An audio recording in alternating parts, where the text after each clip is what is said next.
गणाधिपतये गणदैवताय गणाध्यक्षाय धीमहि गुणशरीराय गुणमण्डिताय गुणेशानाय धीमहि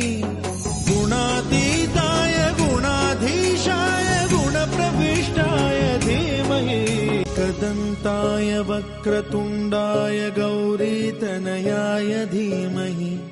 गजेशानाय भालचन्द्राय श्रीगणेशाय धीमहि